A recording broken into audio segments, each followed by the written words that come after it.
नमस्कार। संवाद एक नई पहल है, एक नई शुरुआत है। मैंने पहले भी कहा है कि इस प्लेटफॉर्म का इस्तेमाल हम विवादों से अलग होकर एक तटस्थ बात करने का कोशिश करेंगे। तो इस प्लेटफॉर्म पर मैं इस आश्वासन के साथ कि मैं कोशिश करूंगा कि किसी विचारधारा से नहीं जुड़ करके लोगों के सामने जो एक सही बात है वो कहने का कोशिश करें। तो आइए, मैं आपको स्वागत करता हूं। मैं पीसी सिंह आपसे ये रिक्वेस्ट भी करता हूं कि अगर आपको मेरी बात अच्छी लगे तो निश्चित रूप से इसको आप शेयर करें और अगर हो सके तो सब्सक्राइब करें। आज की चर्चा मैं विपक्षी एकता पे मर्राते काले बादल की ओर के बारे में करना चाहता हूं। आज के अखबार में ये खबर सुर्खियों में भरा पड़ा है कि कलकत्ते के अपने राष्ट्रीय कार्यकारिणी की बैठक में, नेशनल एग्जीक्यूटिव की मीटिंग में, जो समाजवादी पार्टी के नेता हैं अखिलेश यादव, ये उत्तर प्रदेश के मुख्यमंत्री भी रहे हैं और अभी उत्तर प्रदेश में भाजपा की जो सरकार है उसके मुख्य प्रतिद्वंदी के रूप में जाना जाते हैं। अखिलेश यादव मुलायम सिंह यादव के पुत्र ही हम लोग सब जानते हैं। कलकत्ते में अपने इस मीटिंग में, पार्टी की मीटिंग के पहले उनकी मुलाकात, उनकी इस दरमियान उनकी मीटिंग पश्चिमी बंगाल के मुख्यमंत्री ममता बनर्जी से हुई है और ये दोनों भाजपा विरोधी हैं, ये हम सब जानते हैं। ये दोनों ने फैसला क्या किया, ये बहुत ही महत्वपूर्ण मुद्दा है, इसी के बारे में हम आपके साथ बात करेंगे।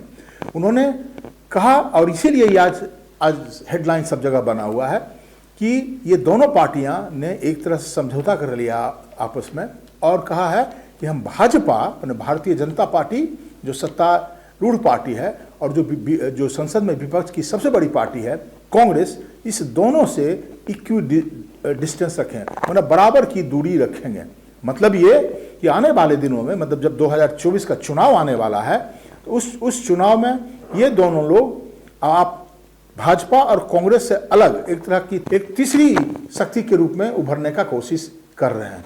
तो अगर इस तरह की बात हो रही है तो फिर आखिर विपक्ष जो एकत्रित होने का प्रयास कर रहा है, कई लोग कर रहे हैं। ममता बनर्जी ने कहा कि मैं अभी फिर उड़ीसा जा रहा हूं, वहां के मुख्यमंत्री नवीन पटनायक से मिलूंगी, फिर वो दिल्ली आने वाली हैं, अरविंद केजरीवाल से मिलेंगी। इस तरह का प्रयास पहले भी हुए हैं। बिहार के मुख्यमंत्री जब उन्होंने भाजपा से अलग होकर के और आरजेडी से मिलकर के और बाकी पार्टियों का एक महागठबंधन बनाया और उन्होंने अपनी सरकार कायम करी, तो एक नया माहौल बना था। लग रहा था देश में कि सही मायने में नीतीश कुमार उभर सकते हैं। लेकिन फिर कहानी कुछ और हो गई। उन्होंने भी इस तरह की बातें कही थी। उसके पहले तेलंगाना के मुख्यमंत्री भी इस तरह का प्रयास। तो मिला जुला करके बात क्या है कि 2024 का जो चुनाव है उसमें अगर भाजपा हारती है, मैं कोट अनकोट में कह रहा हूं कि इसको इन्वर्टेड कॉमा समझिएगा, कि अगर हारती है तो और विपक्ष को मौका मिलता है तो प्रधानमंत्री के कई दावेदार हैं, तो ये तो भाजपा के पक्ष में बात जाती है। सच बात तो यही है। लेकिन जो असली बात मैं आपके सामने रखने का कोशिश कर रहा हूं कि क्या इन लोगों के कहने से, चाहे आज अखिलेश यादव बोलें या ममता बनर्जी बोलें या पहले नीतीश कुमार बोल चुके हैं या उसके पहले जो तेलंगाना के मुख्यमंत्री भी इस बात की चर्चा कर चुके हैं, या कई और लोगों का भी ख्वाब होगा। भाई, प्रधानमंत्री कौन बनना नहीं चाहता है, और अगर किसी को बनने की इच्छा है तो कोई गलत बात भी नहीं है। लेकिन उसके लिए जो सबसे बड़ी जरूरत है, जो फैक्टर है, जो सबसे डिटरमाइनिंग फैक्टर है, वो ये है कि आपको जनता इसका मौका दे, आपको जनता इसके लिए तय करे कि नहीं आप ही को प्रधानमंत्री वो देखना चाहती है। ये सबसे बड़ा सवाल है। और देखिए, अगर भारत का इतिहास आप देखेंगे, हम लोगों को तो बहुत दिनों से याद है, हम लोगों ने अपने जीवन में देखा कि प्रधानमंत्री का जो पद है या सरकार बनाने की जो बात है, दो चीजों से तय हमने जो देखा। एक तो ये, जो प्रधानमंत्री बनता है कोई भी व्यक्ति, वो आंदोलन की उपज होता है, विद्रोह करके और विरोध करके अगर कोई व्यक्ति इमर्ज करता है तो वही प्रधानमंत्री का पद हासिल कर पाता है। हमने कुछ दिनों पहले ही देखा था बीपी सिंह को, विश्वनाथ प्रताप सिंह को। जब राजीव गांधी कि पार्टी से वो निष्कासित हुए थे, 4 आदमी लेकर के उन्होंने अपनी पार्टी बनाई, जन मोर्चा, और फिर देखते देखते देखते वो देश के प्रधानमंत्री बन गए। तो एक आंदोलन था।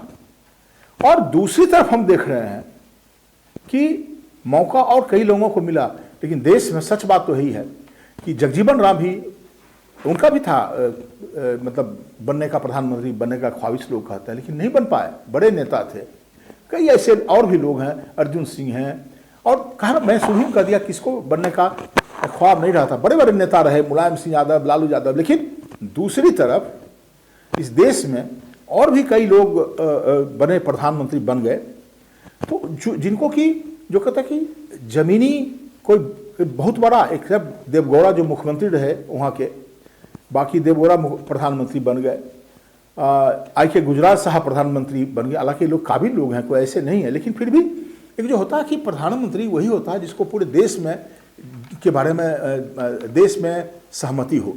और हमने ये भी देखा है कि लाल कृष्ण आडवाणी, जब उनको मौका मिला, उन्होंने अटल बिहारी वाजपेयी के बारे में मतलब अपनी इच्छा जताई, और फिर आडवाणी जी भी प्रधानमंत्री नहीं बने। तो ये सब चीज़ें तो ही है जिसको यशवंत सिन्हा ने सही में कहा था कि देखिए प्रधानमंत्री तो वही बनता जो जिसके किस्मत में लिखा हुआ है।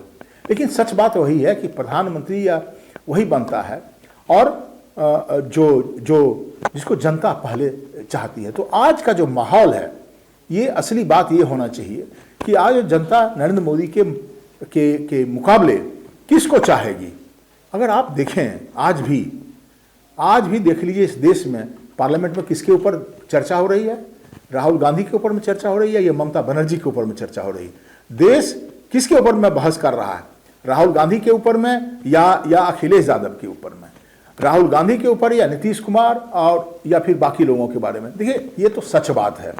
रोज आज हेडलाइन में, चाहे उसका नतीजा कुछ भी हो, ये तो मैं पहले ही कह चुका हूं, लेकिन आज भी जो लोकसभा पार्लियामेंट में जो लॉकजाम है वो किसके ऊपर हो रही है? तो देखिए आप ये जो चीजें आने वाला कल क्या होगा, ये तो एक मतलब इसके बारे में कोई फोरकास्ट कर ही नहीं सकता है।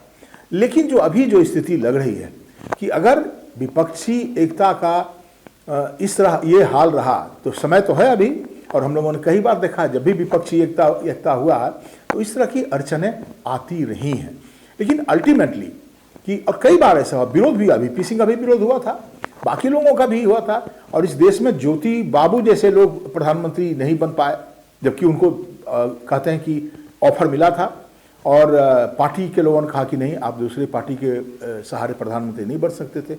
बाद में ज्योति बाबू ने यह भी कहा कि ये that was a historical blunder, ये ऐतिहासिक भूल थी, और शायद अगर ज्योति बाबू मतलब ज्योति बसु जो पश्चिम बंगाल के मुख्यमंत्री थे, अगर वो प्रधानमंत्री बन जाते तो आज शायद इतिहास देश का दूसरा होता।